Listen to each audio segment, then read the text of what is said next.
Баарыңыздарга салам, кандайсыздар? Сиздер менен Айкерим Жайырбекова. Жана бүгүн биз сүйлөшө турган бул аял эркек мамилеси, үй бүлөдөгү мамиле эмне үчүн деген суроону конкретно мен сиздерге именно баягы тек жагынан, родовой система жагынан кандай таасирин тийгизет, мурунку жашоодон кандай таасирин тийгизет толугу менен ачып берем. Баягы ажырашкым келет, жолдошум менен жашагым келбей калды. Андан бүт баарын өзүм мойнумда көтөрүп жүрөм. Мне уже надоело, тажадым. Толук жок. Баягы балам да эле болуп калды. Иштебейт, эч нерсе кылбайт, үйдө эле отурат. Там белек бербейт. Вот эта история бүт баары, колдобойт, жардам бербейт, түшүнбөйт. Уруш талаш ар дайым. Айтор ортодо тил табыша албайбыз экөөбүз бири бирибизди, эмне кылаарымды билбей калдым деген история. Ушул боюнча мен сиздерге кененирээк айтып берейин, кененирээк ачып берейин. Мамиле темасы вообще каяктан келип чыгат, эмне үчүн келип чыгат, эмне кылса болот. Любой теманы негизи проработка кылса болот. Мен баягы келген айымдарга вот уже на грани, вот уже развод болду, я не могу, ажырашам деп келгенде, я говорю, окей, стоп, давайте биринчи сиз азыр мындай айтам да, сиз азыр хорошо ажыраштыңыз, ладно, балдарды айтпай эле коелу, ортодо бала кыйналат, ал бул деген теманы акыраяга келип сиз кайра турмушка чыгарга келгенде өмүр бою жалгыз калбайсыз. Кийинки турмушка чыкканда ушул история кайра эле кайталана берет. Анау мынаны дейм, сизге ушул нерсе керекпи деп.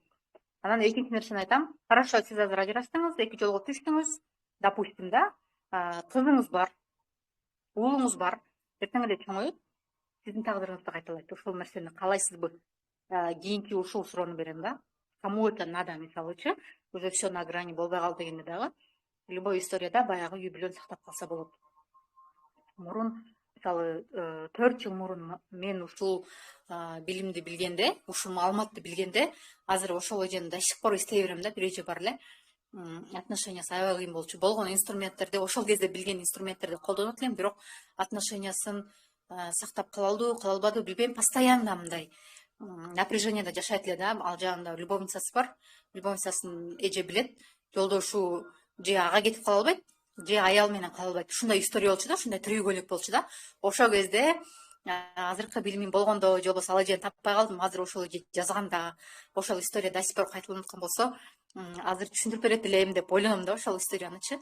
Анткени бул тема мындай жылдап кете берет. Кээ ойлойт азыр эми бир аз болот, андан кийин оңолуп кетет. Байкап көрсөңөр, канча жылдан бери турмушка чыктыңыз? Канча жылдан бери ошол история өзгөрүп кеттиби? Жакшы бир нерсе болдубу ошондон бери? Өзгөрүү болдубу? Же болбосо иллюзияда жашап жүрөсүзбү? Өзгөрдү деген. Вроде бы өзгөрдү деген. Господи, эмне кетти? Так. Турмуш басып алдым. Эми баягы мамиле. Баягы мамиле темасы бул өзү каяктан келип чыгат? Эмне үчүн сиз азыркы жолдошуңузга турмушка чыгып калдыңыз? Эмне үчүн сиздин жолдошуңуз азыркы учурда, мисалы, сизди не устраивает, мындай айтканда, финансовый жактан, материалдык жактан, морально поддержка жок, айтор баардык жагынан конкретно минуста жүрөсүз, же болбосо уже на грани болуп ажырашкан калдыңыздар, мисалы. Ошол тема каяктан келип чыгат? Эң биринчи эле алыс кетпей эле баягы ата энеңизди караңыздар. Ата энеңиз кандай жашайт? Үй бүлөдө баягы ата энеңиздин мамилеси кандай курулган? Жөн гана ушул жакта карап көрүңүздөр. Бир караганда сиздерге мындай идеалдуу болушу мүмкүн. Ата энем урушпайт, тирчадагы жок, мындай тынч эле жашашат деген история болушу мүмкүн. Мындай бир караганда. Но балким это уже годами пришло, жылдар өтүп, уже канча жылдан кийин сиз эле азыр канчага чыктыңыз, турмушка чыкканыңызга канча жыл болуп кетти? 10 жыл, 20 жылбы, 30 жылбы? Карап көрүңүздөр, сиз бала кезде экөөнүн мамилеси кандай эле? По идее, эмне үчүн баягы бүт баардыгы келип такалып ата энеге такалат? Бала ата эненин ортодогу мамилесин көрүп, ошол мамилени несине сиңирип алат да, подсознаниясына, мындай айтканда. Подсознанияга ошол нерсе кирип калат. Подсознательно ата деген ушундай болот экен, аял кишиге ушундай мамиле кылат экен, эне деген ушундай болот экен, аял киши эркек кишиге ушундай мамиле кылат экен. Бүттү, ошол модель поведения эмнеге кирди подсознанияга. Андан кийин сиз канча тушумдук, идеальный, ичпеген, чекпеген, ары бери жүрбөгөн балага турмушка чыккан күндө деле канча бир жыл өтөт дагы, андан кийин карасаңыз, баягы жолдошуңуз точно атаңыздай болуп калат. Прям ошол атаңыз балким мындай ала жипти аттаган, балким апаңызга кол көтөргөн, балким ортодо түшүнбөстүктөр болгон, ким билет ортодо кандай болгон, ар кимдин үй бүлөнүн өзүнүн историясы бар, мындай айткандачы. Анан байкасаңыздар, вроде бы башында сонун эле болчу, башында идеально турмушка чыккан, аябай мени караган, мага көңүл бурган, бүт нерсемди алып берген, мени түшүнгөн. Анан барып эле чото бир нерсе өзгөрүп кетти. Жылдар өтүп бир нерсе өзгөрүп кетти. Баягы алган кезде баары жакшы, тажалгатың кайдан чыгат деген сыяктуу эле. Кандай болуп өзгөрүп кетет? Эркек киши деле өзгөрөт үй бүлөдө, аял киши деле өзгөрөт. Каяктан келип чыкты дегенде, баягы модель поведения үй бүлөдөгү эле ата энеңердин ортосундагы мамиле. Ошону подсознание мындай айтканда сүрөткө тартып алат дагы, үй бүлө деген ушундай болот турбайбы дейт дагы, кийин жашоосунда точно ошондой историяны издейт. Точно ошондой окуяны издейт. Эмне үчүн баягы тагдырлар окшош болот? Эмне үчүн сиздин тагдырыңыз апаңыздыкына окшош? Конкретно окшошпосо дагы сценарий башкача болсо дагы, баягы корень проблема ошол эле болот да. Мен силерге өзүмдүн примеримди силерге да түшүндүрүп берем. Бүгүн мен эмнеге отуруп алып жана шок болдум. Эмнеге бул теманы именно бүгүн көтөрүп баштадым, бул жуманын темасы кылдым. Ошол боюнча силерге айтып берем. И баягы конкретно модель поведенияны тартып алды, ата энеңерди көрдүңөр, подсознание чырк сүрөткө тартты. И кийин жашоосунда точно ошол үй бүлөлүк баягы сценарийди издеп баштайт. Башкачасын дагы эмес, жакшысын дагы эмес, именно конкретно ошондой. Бул эң биринчиси. Сиздин бала кезиңизде ата энеңиз жаш кезде экөөнүн ортосунда кандай мамиле болгонун билбейсиз. Азыркы картинаны көрүшүңүз мүмкүн. Уже канча жыл өтүп, баягы жаштар өтүп, баягы возрасттан өтүп, конкретно жаш кезден өтүп, ушундай спокойный жашоого чыгып калган, алышпай кемпир болуп төрдө отуруп калган историяны көрүшүңүз мүмкүн. Но жаш кезинде кандай история болгонун сиз аны унутуп калдыңыз. Бирок подсознаниеңизде калды. И подсознание сизди точно ошол модель поведенияны көрсөтө берет. Көпчүлүк айнер айтат да, менин жолдошум точно атама окшош. Сүйлөгөн сөздөрү, кылган кылыктары, мен болсо точно апама эле окшошуп баратам дейт да. Апам ушинтип урушчу, чыр-чатак салчу үй бүлөдө, же болбосо бүт баарын өзүнүн мойнуна көтөрүп жүрчү, түйшүктүн баары мойнунда болчу. Бул еще мындай история болушу мүмкүн. Баягы ажырашып кеткен. Балким сиз атаңыз менен апаңыз ажырашып кеткен, апаңыздын колунда өстүңүз. Же болбосо атаңыз өтүп кеткен, сиз бала кезде. Апаңыз чоңойтту сизди, бир туугандарыңызды, бардыгыңыздарды. Сиз ошол модель поведенияны көрүп калыңыз. Башкача айтканда, мисалы, эркек кишиге ишенип болбойт. Эркек киши любой убакта таштап кетиши мүмкүн. Өлүп калышы мүмкүн. То есть доверия нету. Мужчинам эркектерге деген ишеним жок. Бүттүн модель поведения пайда болду бала кезиңизде. Же болбосо атаңыз бала кезиңизде иччү, же болбосо мындай вроде атаңыз бар, но үйдө мындай конкретно эмеси жок. Санабар сапаты жок. Грубо айтканда. Вроде бар ата деген мындай сөлөкөтү бар, бирок андан эч кандай пайда жок. Эч кандай мээрим көргөн жоксуз, эч кандай мындай үй бүлөгө салым кошкон жок дегендей, андай да бар. Балким ичкиликке берилип кеткен. Ар кандай болушу мүмкүн да, модель поведения бул жакта.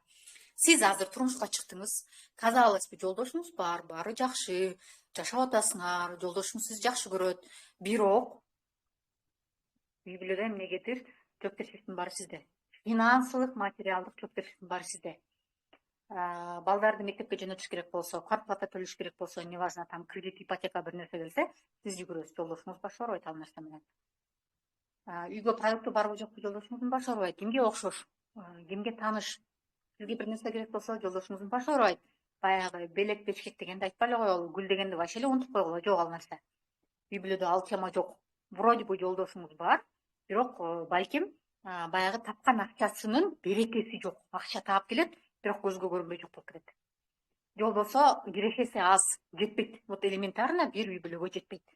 Балким элементарно бир айлык продуктуңарга жетпей калышы мүмкүн.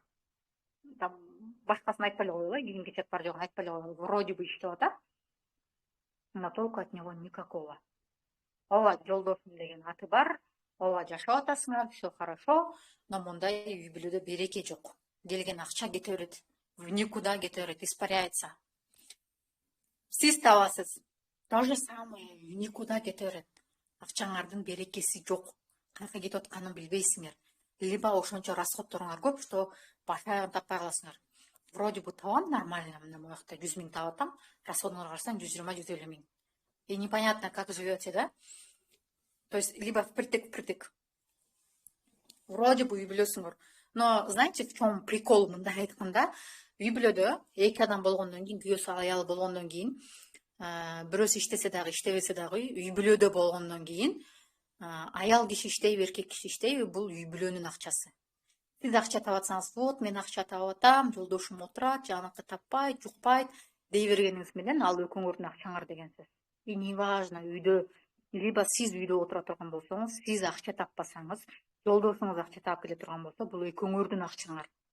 Не үчүн? Анткени үй бүлө болгондон кийин үй бүлөнү экөөңөр чогуу бирдей алып кетип атасыңар. Сиз акча таппасаңыз дагы үйдө бала карап отурасыз, тамагын жасап берип атасыз, үйүн таза кармап атасыз. Ошол нерсени күйөөңүз болсо акча алып келип атат. Либо сиз акча таап турган болсоңуз, жолдошуңуз үйдө отурган болсо.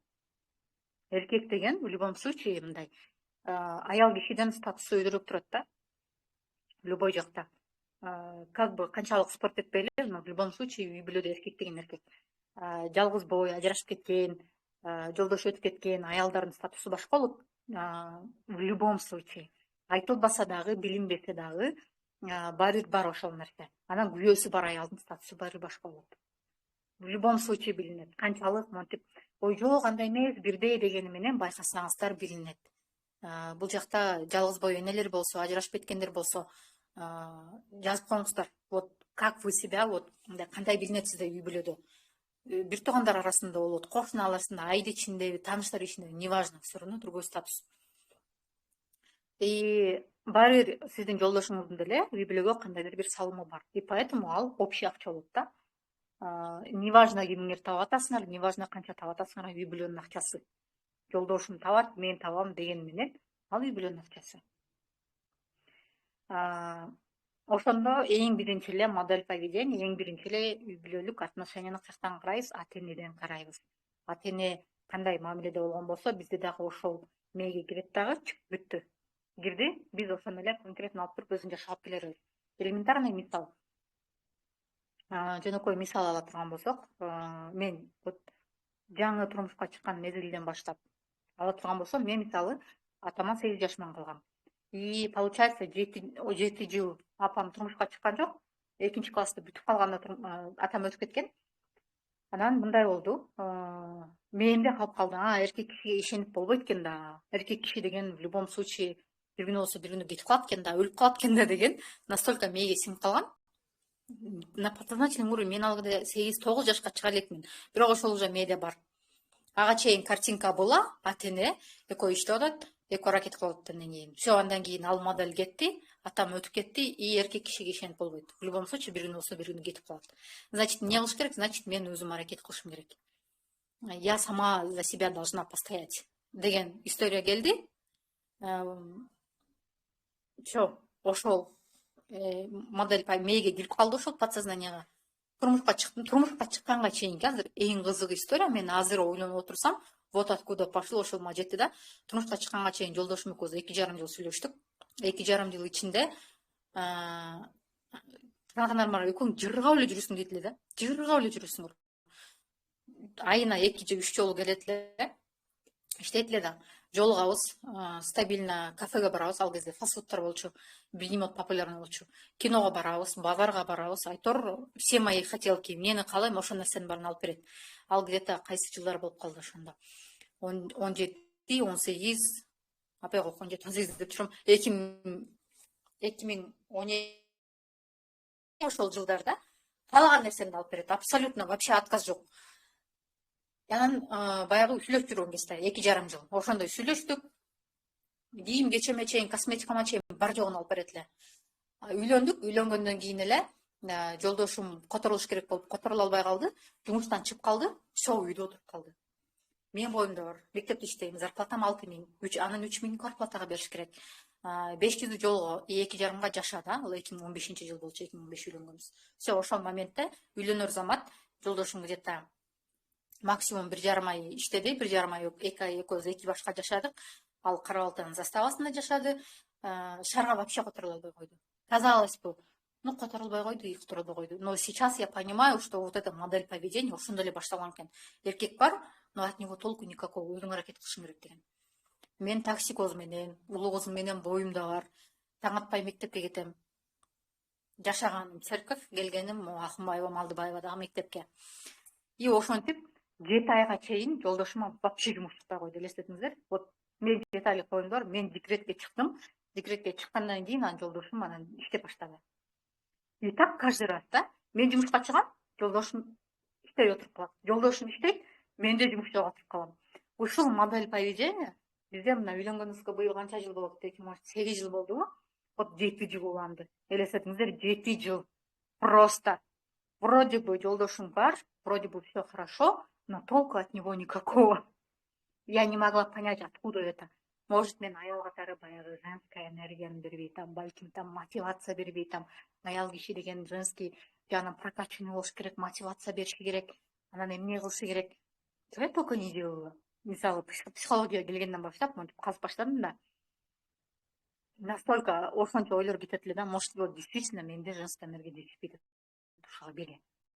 Виновата деген аял кишиде в какой-то момент уже чувство вины түшүп баштайт да. Мен эркек кишиге бере албай атам ошол нерсени, күйөөмө бере албай атам. Мага да сих пор ошентип айымдар айтышат, мен женская энергиям жетпейт деп жолдошума бергенге депчи. Кимге тааныш история бул? Балким чотто мен нетип кылып атам, анан может иштебей көрөм, может дагы бир нерсе кылып көрөм. Эмнени гана я не перепробовала, монтип казып көрдүм. Эмне деген программаны гана казып көргөн жокмун вообще. Ушул убакытка чейинчи отношения темасында именно ушул болезненный тема болчу менин үчүн. Отношения есть, все есть, идеально, но финансового келгенде эле затык. Билбейм эле откуда идет. Анан именно разбор темаларына келгенден кийин бир нерсени түшүнүп баштадым. Что-то не то. Значит, мен бир нерсени проработка кылышым керек. Разборлор жасап баштадым. Жолдошума разбор жасап баштадым. 1-2 жолу разбор жасап бердим. Именно абортированный тема боюнча, өз ордуна турган боюнча. Результаттар болуп баштады, жумушка чыгып баштады. Ушинтип келип эле анан кийинки биринчи модель поведения ата энеден кеттиби, экинчиси бул качан сиз баягы жолдошуңузду атаңыз катары кабыл алганда. То же самое баягы бала кезинен атасы жоголткон айымдардын историясы, же болбосо атасы бар, бирок мындай эмоционально включенный эмес. Атам бар вроде, бирок мындай кандай жакшы кызым бүттү, ушундай эле отношения болот го, мындай жылуу отношения жок, эркелетүү деген жок, финансовый мындай болсо дагы жардам берүү деген жок. Ушундай историялар болот да. Что тебе надо? Что тебе надо? Вот ошол мезгилде аял киши эмне кылат? Жолдошуна турмушка чыгат дагы баягы атасынан күткөн сүйүүнү требовать этип баштайт. Атасы бербеген сүйүүнү требовать этип баштайт. Вот ошондо жолдошуңар силердин атаңар болуп калат. Просто-напросто. И сиз аякта эмне болосуз? Кыздын ролун өтөсүз дагы, вы как девочка, а девочка умеет только требовать. Дай, мага бер. Но взамен кичинекей кыз эч нерсе бербейт. Өзүңөрдүн кичинекей кыздарыңар бар болсо, байкасаңыздар, алат силерден. Тигини алып бер, муну алып бер, мен муну кийгим келет, тигини кийгим келет, муну жегим келет, тигини жегим келет. Но взамен она ничего отдать не может. Это роль девочки. Аял кишинин үй бүлөдө 4 ролу бар. Ошонун бирөөсү это роль девочки. Качан сиз жолдошуңуздун ордуна атаңызды койгону, вроде бы вот атаңыз, атанын сүйүүсүн, мээримин убагында ала алган жок. Анан жолдошуңуз келди дагы, жолдошуңузду атаңыздын ордуна коюп койдуңуз. Жок. И бул жакта мындай отношения башталат. Жолдошуңуз сизди конкретно контролдойт. Ары чыкпа, баспа, турба, ичпе, жебе, ким менен сүйлөшүп атасың, эмне кылып атасың, кайда барып атасың. Бул баягы ата ошентип контролдойт кызын. Баягы чоңоюп эс тартып калган кызын контролдойт.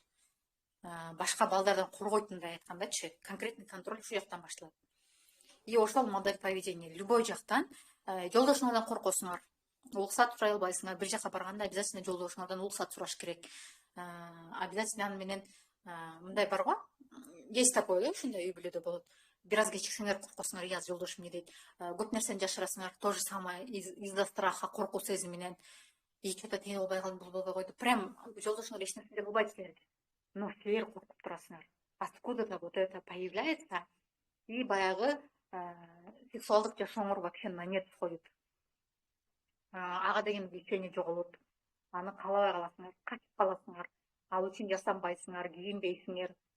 Вот үйдө чисто мындай, кандай жүрсөңөр ошондой жүрүп калсың, эмне десе башыңбы жоксуңбу, эмне кыласың, мага бар деген историяга кетип каласыңар.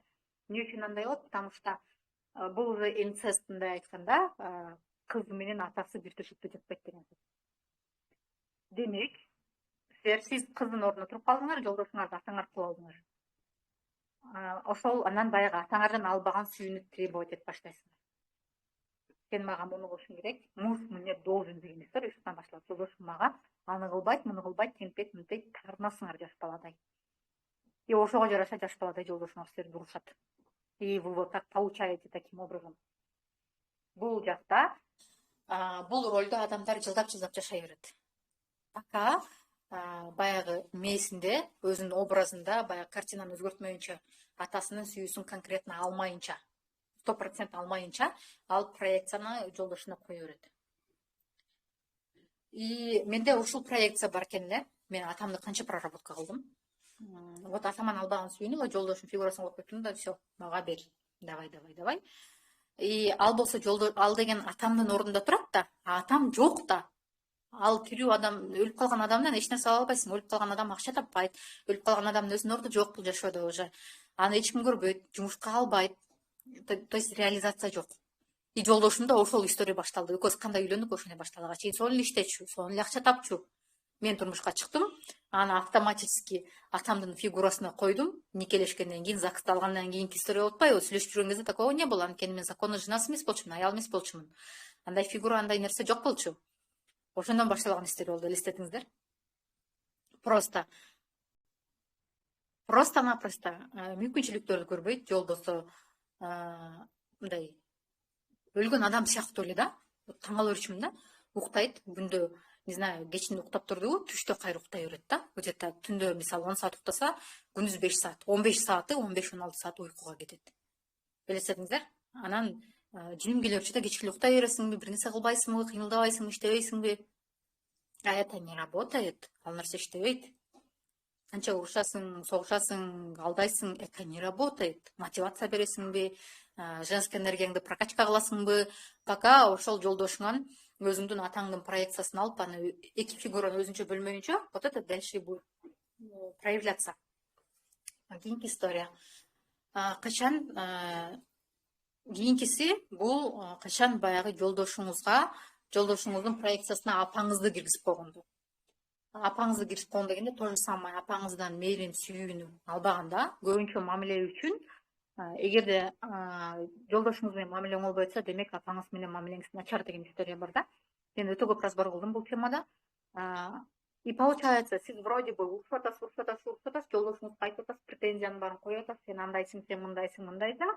Жакшылап карай келгенде, сиз турат, жолдошуңуз турат, ортоңурда атаңыздын фигурасы турат. Бүт претензиянын баары жолдошуңузга эмес, апаңызга. То же самое. Атаңыз турабы, бүт претензиянын баары жолдошуңузга эмес, атаңызга деген сөз. Просто проекция. И ошол нерсенин баарын эле сиз башка эле адамга эле чыгара бересиз. Вообще ни при чем болгон адамга чыгарасыз. Анан ал түшүнбөйт. О чем вообще депчи, эмне жөнүндө сөз болуп атат? Мени эмнеге күнөөлөп атасың? Мен эмне туура эмес кылып атам? Аял киши ойлойт да, вот эркек киши эч нерсе түшөт. Канча айтсаң деле толк жок эркектен деп. А на самом деле аял киши өзүнүн проекцияларын коюп эле кыйнала берет. Эркектерди то же самое. Эркектер көбүнчө өзүнүн мамасынын проекциясын коюп алып ошондой кылат. Эркектер өзүнүн апасына окшош айымдарды издейт дагы. Анан эгерде аял кишиге таарынычтар бар болсо, жашоосунда обидалар бар болсо, ошону апасы өзүнүн аялынан чыгарат. Ошол история бар. Качан эркек киши өзүнүн аялын аял катары эмес, энеси катары, апасы катары кабыл алып баштаганда, сиз автоматически эмне болосуз? Кайнененин ордуна туруп каласыз. Сиз кайненесиз, жолдошуңуз сиздин балаңыз.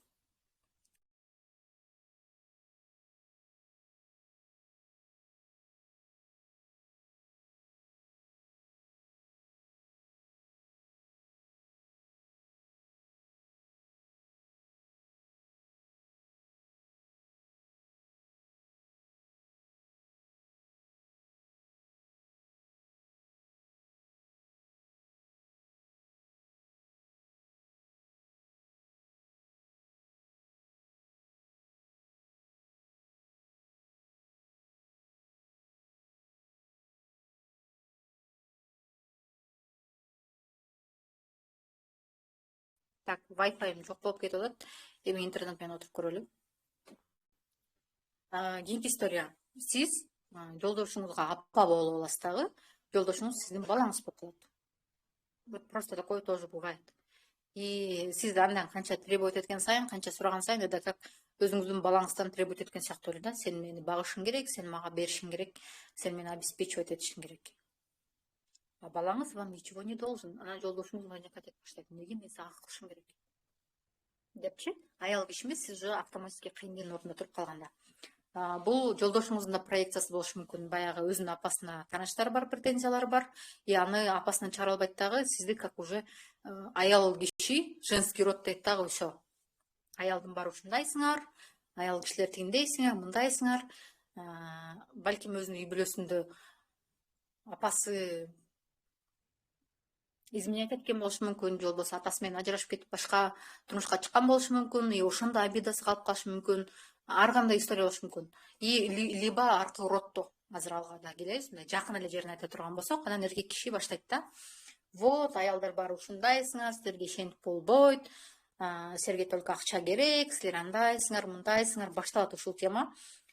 Менде ушул тема жолдошум где-то бир канча жыл айтып жүрдү билбейм, бир 3-4 жыл айтып жүрдү окшойт. Мен пока разбор темасына келгичекти, у меня любой тешиктен ушул чыгат эле да, вот реально из любых щелей, баягы орусча айтканда. Кыргызча айтканда любой тешиктен ушул отношения темасы конкретно фонит этет болчу да, конкретно чыгат болчу. Жолдошум айтат эле да, мен токол алам дейт эле да. Мен токол алам. Я не понимала, почему он это говорит башында, тарын чумун, андан кийин мне уже как-то все равно стало, анан айтып баштады, сен мага аял алып бересиң депчи да. Мен вообще шок болчумун. Эмнеге мен сага аял алып берем депчи. Көрсө, бул жактан ал мен баягы кайнененин ордуна туруп алып турмун да. Кайненем экөөбүз баягы орун талашып жүргөнбүз да. И получается, жолдошум менин балам болуп калыптыр дагы. Анан балам болгондон кийин үйлөнүш керек да. Сен мага аял алып бересиң. Обеспечивать этесиң. Понимаете, откуда все это идет? И башында тарынып жүрдүм, потом уже сен алып бересиң дегенде шок болуп жүрдүм. Эмнеге мен сага аял алып беришим керек? Мен турам го десем, жок, мен экинчи аял алам деп аябай көп айтып жүрдү. Хотя в шутку, мындай тамашалап айтса дагы, он это говорил.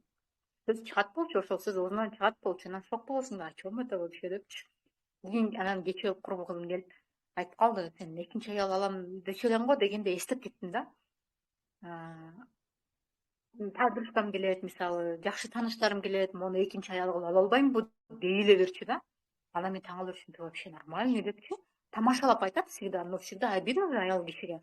Кечээ курбу кызым эстетсе, анан ошондо эстеп атам, точно көптөн бери что-то айтпай калды. Что-то бир 2 жылдай болуп калды окшойт, айтпай калды. Эстеп көрсөм ушундай бир айтпай калыптыр да. Вообще таң калдым да.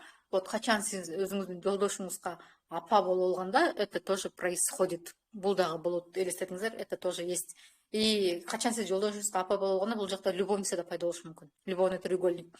Сиз апасы, үйдө бала бакыра менен, үйүңүз таза, бүт баары даяр.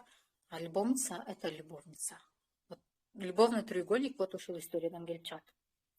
Это мындай база үстүнө ала турганда, аркы жагын каза турган болсок, тек жакка каза турган болсок, ал жакта өтө көп история чыгат.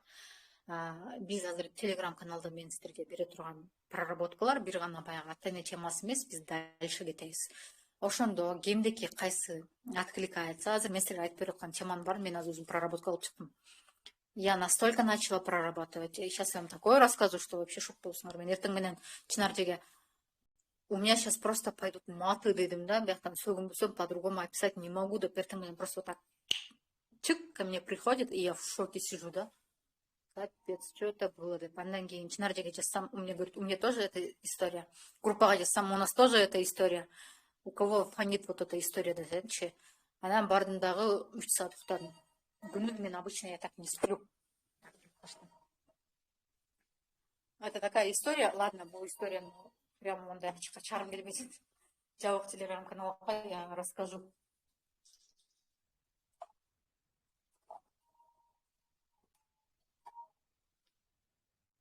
Слишком личное, да? Өзүнчө жабык Telegram каналга проработкаларымды жерде таанышып айтып берейинчи, муну чересчур личный болуп кетет.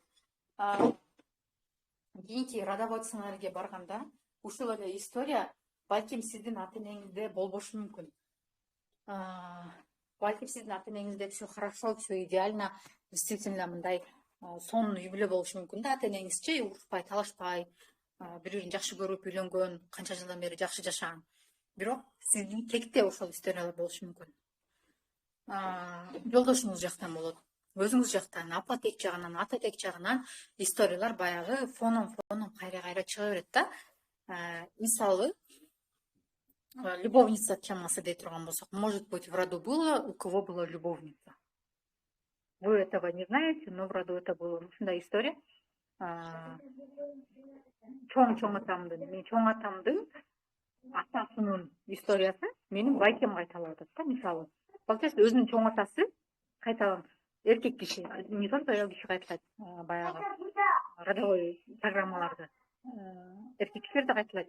Чоң атамдын историясын келип туруп кайталап атат азыр ким? Байкем. Өткөндө чоң энем айтып бератса, отуруп эле калып турмун да. Либо мындай историялар болушу мүмкүн. Үй бүлөдө отношения не очень, башка үй бүлөгө там любовный треугольник болуп жолдошуңар кетип атат. Мурунку жашоодо балким сиз ошентип башка бирөөнүн үй бүлөдөгү эркекти алып кетип калгансыз. И бул жакта карманы проработка кылып атасыз. Прорабатываете таким образом. Либо сиздин там чоң апаңыз или ошол жактан туугандарыңыз бирөө ошентип үй бүлөдөн алып кетип калган. И ошол нерсе сизге келип чыгып атат.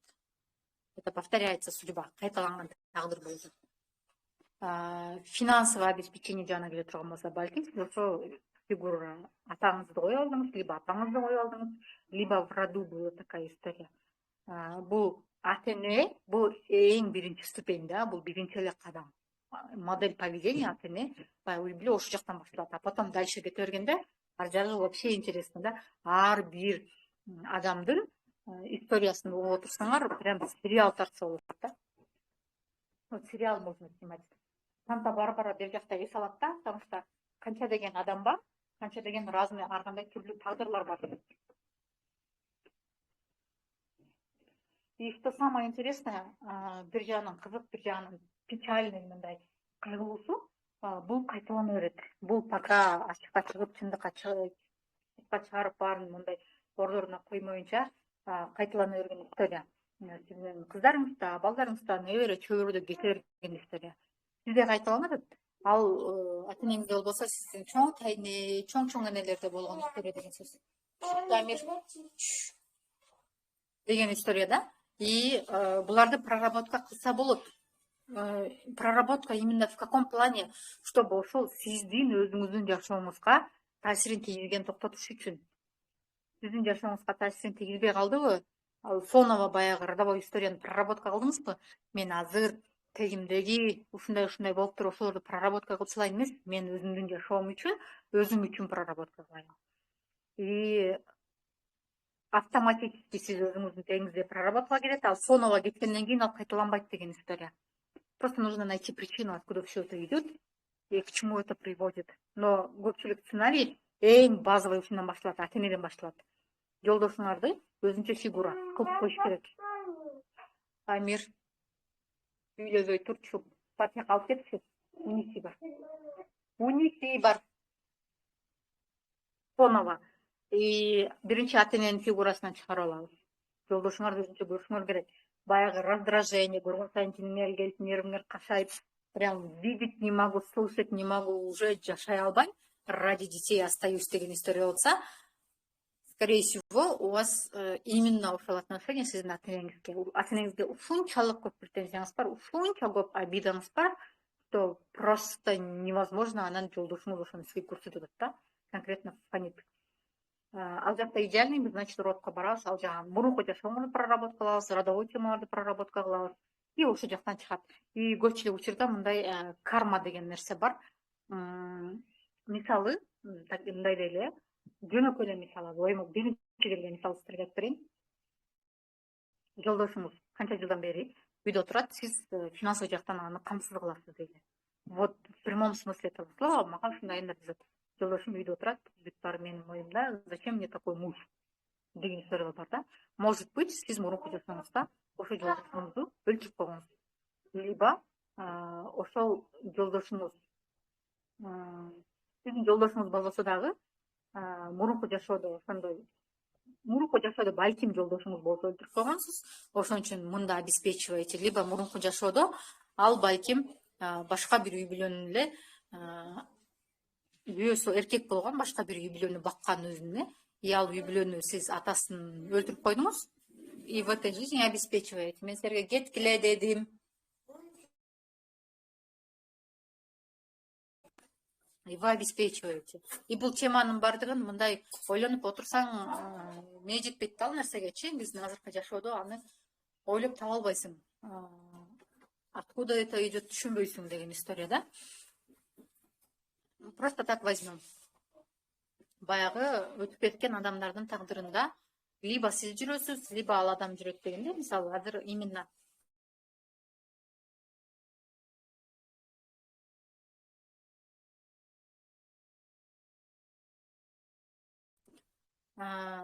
элементарный историяны ала турган болсок, реализация жок, эч нерсеге көңүлү жок, энергиясы жок, ишин баштаса акырына чыгара албайт, ничего не получается. Өзүңөр эле болушу мүмкүн ал история. Значит, конкретно какой-то бир фигураны ага киргизип койгонсуңар. До этого было нормально, и в какой-то момент башталды. Какой-то бир жыл мурун, 2 жыл мурун какой-то бир история болду. Конкретно мындай болот да. Жакшы келип туруп эле откат болуп баштаган убакыттар, мезгилдер болот. Бул кайсы учурда болот конкретно? Бир ошол запускающий механизм болот. Мындай жакшы жүрүп эле бир нерсе история болуп кетти жашооңордо. Ошол запустился, и бүт жашооңор мондай закрутилось, завертелось, и ушул историяга келип жетти деген сөз. Ошондон кийин дальше кетти. Вроде бы все было нормально, но азыр что-то пошло не то деген ошол жактан кетти. Какой-то запускающий механизм бир нерсе иштеп кетти да, именно ошол жакта. Все, ошондон кийин кетти. Бир какой-то сөз болушу мүмкүн, бир кенедей история болушу мүмкүн, событие болушу мүмкүн. Это все влияет, мунун баары таасирин тийгизет да. И все. И вы не понимаете, откуда это идет. Дальше өткөндө мага бир айым жазды. Биз проработка кылдык, это кейс болду да. Менин жолдошум кызганат дейт. Сен деген эмне дейт? Сен деген проститутка, короче, ушундай оскорбленияга чейин барат экен да. Сен ушундайсың, андайсың, мындайсың деп айтат, хотя тоодо жашайбыз дейт. Ушуна колоң деген жок, эч жака чыкпайм. Эртеңенен уйсайм, эртеден кечке ошол жакта жүрөм. Ну нету такого. Тоодо жашасак, каяктан дейт да, шаарда жашасам, еще одно дело, ладно. Потому что иштесем, одно дело үйдө отурам дейт да, эч нерсе барбайм депчи. И начали копать, и ошол именно мурунку жашоодо там жолдошуна көз чапкан, измена болгонун, же болбосо какой-то бир именно бордель иштегенин мурунку жашоолорунда, и в роду ошол нерсенин баарын проработка кылдык. Вот это проработали, и это фоново уже кетти да. Это уже перестало фонить. Ал кантип проработка кылган билсек болот, баягы адам башында запрос менен келгенде ошол темаларды айта берет, в конце карасаң фокус уже вообще башка жакта болуп калат. Уже аягында жолдошунун жакшы жактарын көрүп баштады. Жолдошум деген мындай да, тинтет да, мынтет да. Вообще другой фокус. Значит, все уже бул жакта что-то вот так переключилось деген сөз да. Жаңы нейронный связь создаются, ага убакыт керек, и бул разборлор бир күндөн 6 айга чейин результат бере берет, иштей берет да. Ошол история болду. В конце концов, мен түшүнбөй атам дейт да, эмне үчүн мага жолдошум ушундай мамиле кылат. Мен окуйм десем окутпайт, обученияларды алайын десем алдырбайт, билим алайын десем алдырбайт. Он бүт баарына каршы дейт да. И вот так начали копать, и в конце концов эрте эле турмушка чыккан экен ал айым. И дейт да, эстедим дейт да. Мен 17 жашымда турмушка чыгып атканда, мен окууга да кайылмын, жумушка да кайылмын. Мен бүт бардыгын кечем, ушул адамга турмушка чыгыш үчүн деп ошентип обещать турмушка чыккан дейт да. Человек сам себе вот это заказал, өзү ошол нерсеге ниет кое алган, ошол нерсени айтып алган. Все, вот, пожалуйста, получай. В итоге жолдошуң сени колдобойт, окутпайт, иштетпейт. Иштейин десең иштетпейт, потому что сен өзүң учурунда вот это все ана мындай обмен кылып атып да. Мен азыр окуйм дагы, билим албайм дагы, иштебейм дагы, анын ордуна могу адамга турмушка чыксам болду. Ошончо сүйүп күйүп турмушка чыга алган экен жаш кезинде. Все, пожалуйста, получай. И жолдошу каршы боло берет. Почему? Потому что адам өзү ошол нерсени чыгара алган. Видите, как все это работает? Биз айтабыз да, ой, нет, это не имеет значения. Нет, все имеет значение. Абсолютно все. Самый базовый. Эми муну кандай кылып проработка кылсак болот? Как это вообще можно решить? Отношенияны оңдосо болобу деген вопроста оңдосо болот. Бардык нерсени калыбына келтирсе болот. Все проблемы в нашей голове. На самом деле, то, что вас окружает, ал сиздин могул жактагы болгон историяңыз, могул жактагы мээдеги эле өзүңөр киргизип алган программалар, подсознанияга киргизип алган программалар. А бул жакты өзгөртсө болот, адам баласына ошон үчүн акыл эсти берген, ошон үчүн ушунча билимди берип атат. Ой, мына сага билим, мына сага айгеримди жөнөтөйүнчү дегенде ушу айгеримди көрүп бир нерсе кылчы депчи. Любой запроско адамга всегда чечими келет. Фокусуңар каякта болсо, жашооңор ошол жакта боло берет. А бирок бул жактагы основной баягы программалар сынып калган болсо, родовой, там, кармический, мурунку жашоодогу что-то сломалось бир жагынан, келип жакшы келет эле, сынып калып башка нукка болуп кеткен болсо, бүт ошол нукта кете берет. Пока ошол жакты барып, таап, ошол нерсени моундайдын оңдоп, түздөп, проработка кылып, ал проблеманы алып салмайынча, ал ошол жактан кете берет. Жакшы эле түз келет эле, кайра болуп кете бересиздер, келет эле, бурулуп кете бересиздер. Это будет повторяться каждый раз. Не алабыз, ошон үчүн биз проработка кылганда именно конкретно ошо программаларга барабыз дагы, ошо программаларды проработка кылабыз. Мы просто вот это убираем. Аякта мындай да, мисалы, жашооңор келет мындай бурулуп кетти, могул жакта бурулганда образовалась мындай боль, да, мындай лукулдатып, кичине бир жериңер жара болуп калып же бир жериңерди тытып чыйып алгыла, кандай лукулдатып оорутат денеңер айыкча. А бул нерсени болсо биз кармап көрө албагандан кийин, ал история болгондон кийин, ал өмүр бою лукулдата берет. Планетети фоново баягы вроде бы анча деле жашооңорго таасирин тийгизген жок, вроде бы нормально казалось, но фоново будет болеть. Постоянно фоново вот это будет жашооңорго таасирин тийгизе берет. Анан сиз барып алып эмне кылып баштайсыз? Самооценканы проработка кылып баштайсыз, барып алып норманы көтөрөйүн деп баштайсыз, барып алып что еще, личные границаны выстраивать этейин деп баштайсыз, анан желанияларымды проработка кылайын деп баштайсыз, анан женская энергияны прокачка кылыш керек экен, эркек кишиге деген мотивация бериш керек экен, анан муну кылыш керек экен, анан жасаныш керек экен, тинтиш керек экен деген история башталат да. Ал баягы проблеманын үстүнкү эле, бул үстү эле, түбүн глубинага түшө келсеңер, ал жакта вообще Санта-Барбара. Качан баягы түбүн проработка кылсаңыз, үстү само по себе кетет. 2019 жылы мен психологияны жаңы баштаган кезде 2020 жылы курстарды өтүп баштадым. Я в шоке жазгылы баштадым. И ошондон мен ушу темаларды өтчүмүн. Это тоже имеет место быть, личной границы, самооценка, жаңы мен деген курсум бар. Эффект берет эле, 1 жылга чейин, 2 жылга чейин, сонун жүрөсүңөр. А потом кайра все спадает на нет. Почему? Потому что кайра келе родовой темага чыгып кала бересиңер. Менде кураторум бар, Жас Гүлөжү деген баласы бар. Турмушка чыгам деп жүрөт, но замуж өзүнүн адамын таппай жүрөт. И что, как вы думаете, что тут написано? Мен азыр еще скрин кылайын. Жас Гүлөжү азыр эфирге кирди, телеграм-каналга. Я вижу ее статус. Замужем деген статусты көрөтөм. То есть у нее уже энергетически есть муж. Жолдошу бар уже бул жакта. Если она замужем, каяктан башка турмушка чыгат? Аял кишинин эки эркекке одновременно турмушка чыкканы. Это ненормальная история для нас, туурабы, биз үчүн. Она говорит, вот замужем. И она хочет выйти замуж за иностранца. Как она выйдет, если она замужем? Статус нужен. Понимаете? И дагы бир история, вот мындай болот еще. Турмуштан ажырагандан кийин, ажырашып кетет го. Ортодо бала болсо, эгерде ортодо бала бар болсо, зачастую өтө көп учурда, бул 99% учурда аял киши эң улуу баласы болобу, кызы болобу, неважно, энергетически ошого турмушка чыгып алат. Жас Гүлөжүгө мен турмушка чыгышым керек болуп атат, но я хочу себе найти такого мужчину дегенде, я уже знаю ваши причины деп айтпай койгом. Она уже замужем за своим ребенком. Ортодо бала бар, она за ним замужем. Энергетически. Замужем деген у нее мужа нет, но она замужем за своим сыном. И мындай историялар бар еще. Турмушка чыгасыңар, бирок кайненеңер жашооңорго кийлигише берет. Вот кимге тааныш ушул история? Настолько жашооңорго кийлигише берет, что невозможно жить.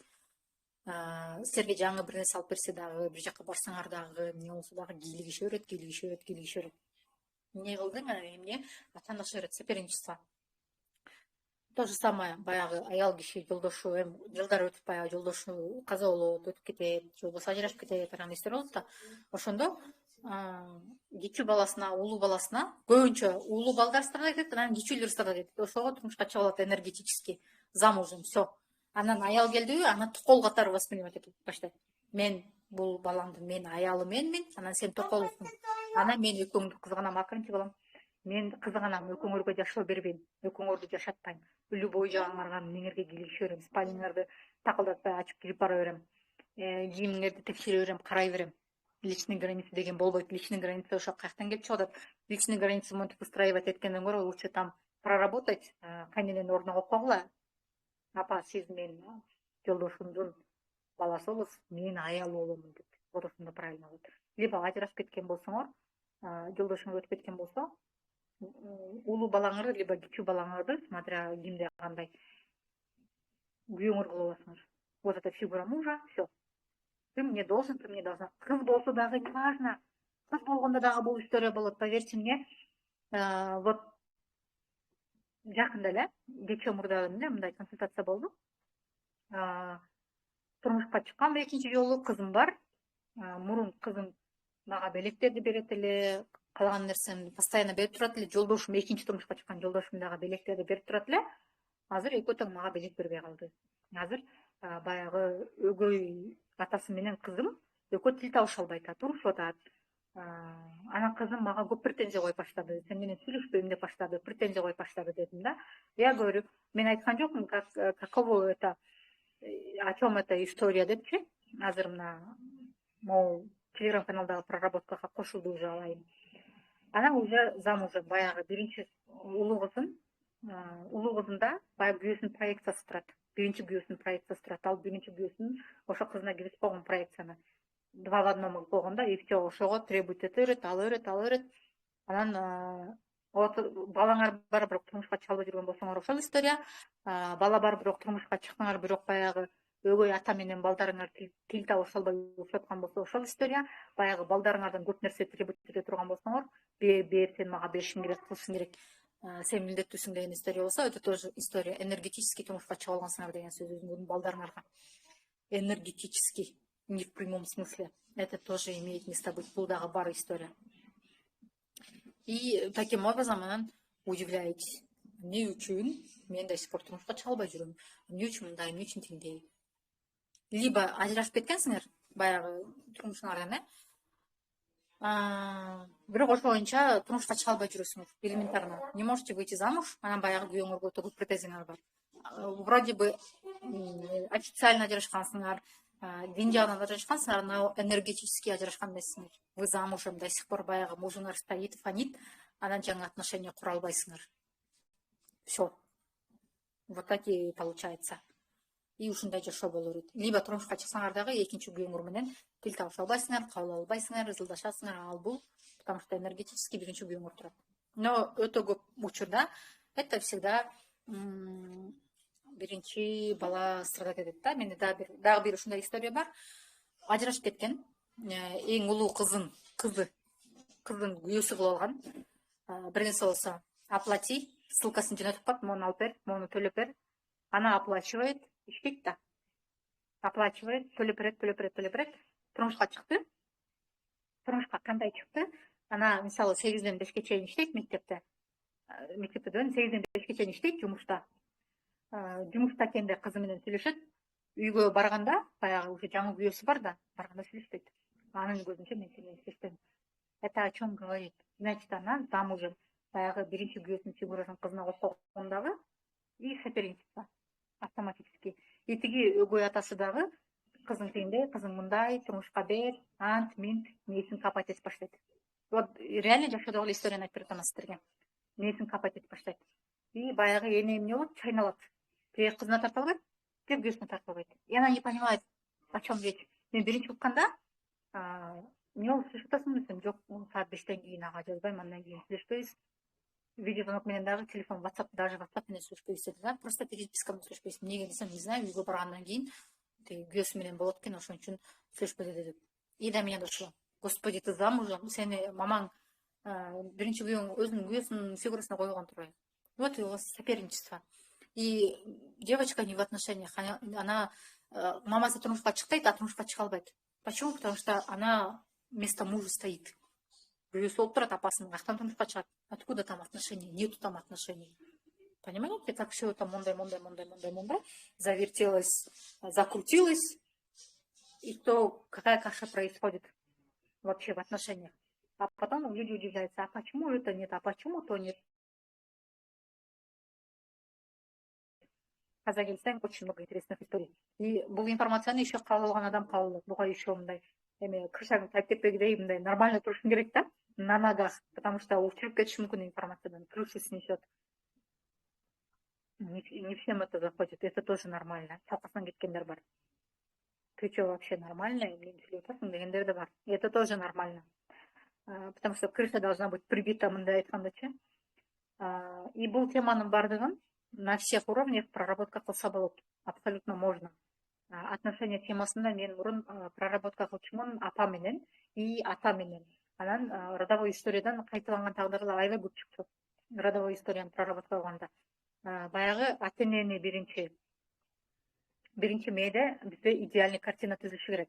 Кийинки дагы бир история, сиз апаңыздын көзү менен караганда, эркектерге апаңыздын көзү менен карасаңыз, апаңыз сиздин атаңызга кандай мамиле кылган болсо, эмне деп айткан болсо, сиз да точно ушул нерсени айтылып каласыз. Вот, допустим, сиз апаңыздын страдать эткенин көрүп атасыз, кыйналып атканын көрүп атасыз, көрдүңүз, көрүп чоңойдуңуз, атаңыздын сиздин жашооңузда жок же бар, либо мындай непонятно жүргөнүн көрдүңүз, и сиз эркектердин баарына апаңыздын көзү менен карап каласыз. Вот менде вот ошол история болгон. Эркек киши жашоодо жок, а значит эркек киши ишенип болбойт. И неважно, жаныңда эркегиң турса дагы, нормальный эркек турса дагы, все равно ты его не видишь. Даже ошондой болсо дагы аны баягы негодный деп чыгарып коет да. Аял кишинин эмеси, силасы да, күчү да. И ошол история. Качан сиз өзүңүздүн любой эркекке, неважно, апаңыздын көзү менен караганда. Вот апаңыз кандай десе, эркектерге мамилеси кандай болсо, сиздики да точно ошондой. До сих пор атаңыз тирүү болсо деле, өтүп кеткен болсо деле, ажырашып кеткен болсо деле, неважно. Апаңыздын көзү менен карап калган болсоңуз, ошол история кайталана берет. Бул дагы өтө көп кездеше турган история. Биз кыз киши кичине көбүнчө апасына жакыныраак болот. Апасына жакыныраак болот дагы, и апасына сопереживать этип, апасына сарсанаа болот эле, и ушинтип кыйындап кирип кетет апасынын тагдырына. Кийинки история баягы атасына жакын кыздар болот. Жок, апам менен мамилем анча эмес, бирок атам менен жакынмын. Же жакын болчумун, экөө ажырашып кетикчекти, өтүп кетикчекти, либо ушунча жашка чыкчакты, апам деген тинте берчи дегенде, ал эмне деген сөз? Апа, мен сенден да жакшыраакмын. Я лучше тебя. Значит, мен атама сенден да жакшыраак аял болуп бере алам. Я буду лучшей женой, чем ты для своего папы. Деген история чыгат баягы. Папины дочки деген ушул чыгат. Атасын аябай жакшы көрүп, апасын деп воспринимать этпеген кыз кишилерде. Бул история дагы бар, элестетиңиздер, тоже такое есть. И эгерде сиздер ошол история менен жүрсөңүздөр, значит, вы замужем за своим папой. Атаңарга турмушка чыга алгансыңар. Апаңарды мындай түртүп койгонсуңар. Жок, апам менен отношениям анча эмес, атам менен жакшыраак дегендер бар да. Вот ошол история. Силер уже атаңарга турмушка чыгып алган болсоңор, неважно, ал өтүп кеттиби, ажырашып кеттиби, до сих пор барбы, значит, силер өзүңөр нормально турмушка чыгып, нормально отношения кура албайсыңар деген сөз. Вроде бы есть, а вроде бы нет деген история, да? Ушул жактан келип чыгат. Видите, сколько граней? Вроде бы бир эле тема мамиле, жөн эле мамиле темасы, но канчалык глубинасы бар. Мен ошол глубинаны көтөрө албай жана 3 саат өчүп калдым, уктап калдым да, туруп алып сразу саатты карадым го. Кызым мектептен келип калган жок, бул трансфер өткөрүп жибербедимби депчи, я не понимаю, дезориентация болуп калдым моменте. Я такая, жок, мен мону азыр бербесем, чыгарбасам, это будет жестко дедим да, аборт темасына мен бир жума жүрүп алгам. Эфирде өтпөй, проработкаларды да бербей. Мне было плохо неделю. Хотя аборт темасы лично менде болгон эмес, но в роду было.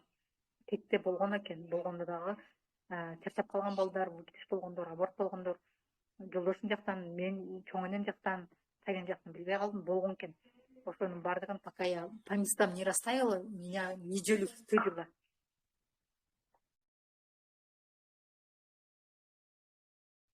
Штырмила конкретно ошон үчүн отношения темасы бүгүн келди, момент берейин деп атам.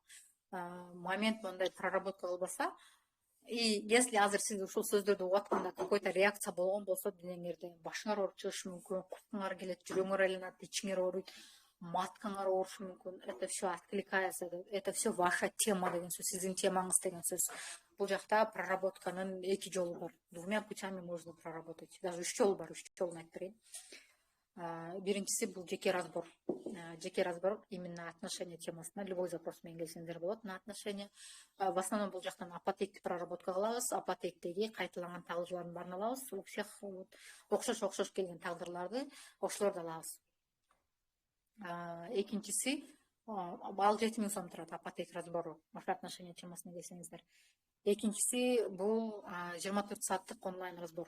24 саат онлайн дегенде сиз мага текст вариантта проблеманы жазып бересиз, мен силерге ошонун решениясын, проработкаларды берем, сөздөрдү проработкалабыз только словами. Алар сиз аны кайталайсыздар, реакцияңыздарды айтасыздар, и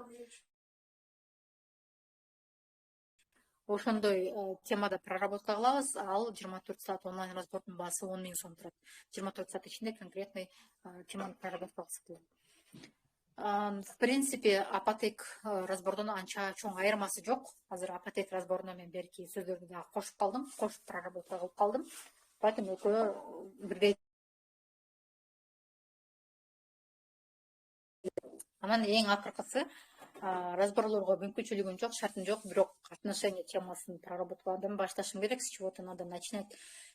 Башташ керек бир нерседен. Я уже не могу десеңиздер, анда телеграм-каналдагы проработкалар. Телеграм-канал бар закрытый. Мен улам бир темада проработкалар чыгарып атам. Азыркы учурда именно мамиле темасын проработка кылуу боюнча ал жакта өзүнчө чат болот. Ошол чатка конкретно азыркы учурдагы маселеңерди жазасыңар. Исходя из этого мен силерге проработкаларды берем. Ал жактан только текст болот. Конкретно тексттерди сыртыңардан окуйсуздар. Ошол текст аябай күчтүү проработка болот. Аборт темасындагы айымдар билет. Жөн эле вроде бы текст, но окуй келгенде штырит не по-детски. Ал телеграм-каналдагы проработканын баасы 2000 сом, ал доступ сиздерде калат. И плюс еще ошол телеграм-каналдан эле астына жазасыздар, чат болот, өзүнчө ошол чатка жазып, и кайсыл жактан кандай реакция бердиңер, денеңерде кандай реакция болду, кандай ойлор келди, ошого жараша ал телеграм-канал еще толукталып кете берет проработкалар на отношения. Ошол эле проработкаларды сиздер жеке разборго, онлайнга, офлайнга келсеңиздер болот. Мисалы апотекти офлайн алсаңыздар болот, онлайн алсаңыздар болот, видеозвонок менен жекеме жеке. 24 сааттыкты то же самое 24 саат болбосо дагы 2 саатка разборго келип офлайн алсаңыздар да болот, если так хотите.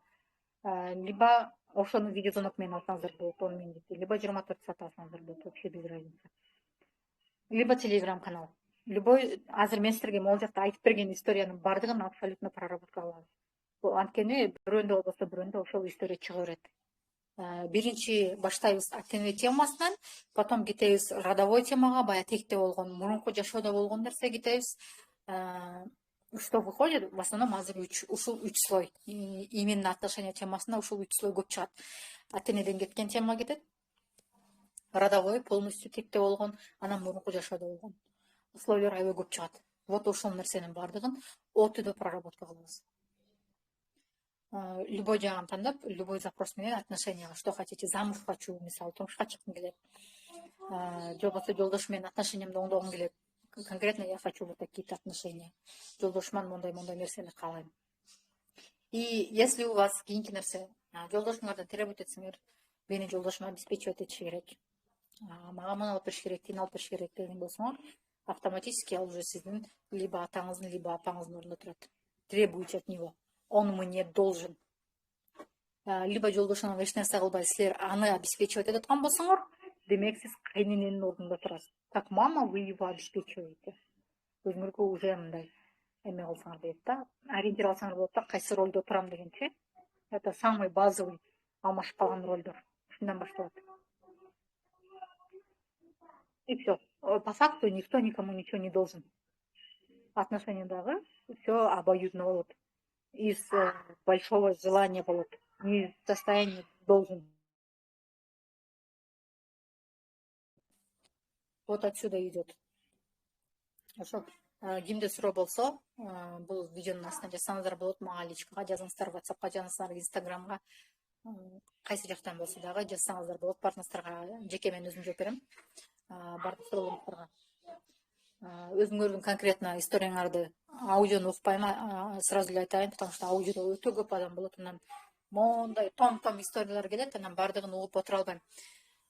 Текст менен жазсаңыздар болот. Менде мондай история, кайсы проработканы алганым оң. Менде могул проблема, мондай чечим каалайм, кайсы проработканы алганым оң.